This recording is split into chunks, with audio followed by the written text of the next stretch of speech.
શું તમારા આધાર કાર્ડ પર કોઈ બીજું લોન લઈ રહ્યું છે?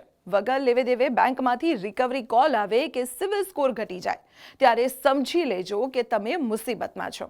આજકાલ આધાર કાર્ડ વગર કોઈ કામ નથી થતું, પણ આ જ આધારનો ખોટો ઉપયોગ પણ વધી રહ્યો છે.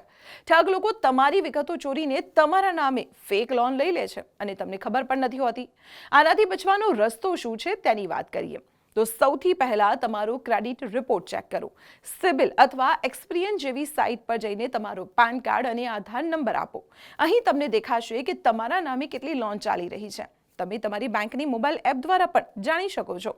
આધાર નંબર અને ઓટીપીથી લોગિન કરીને લોન સ્ટેટસ તપાસો. જો કોઈ અજાણી લોન દેખાય તો તરત જ સાવધાન થઈ જાઓ. જો ફ્રોડ જણાય તો મોડું ન કરું.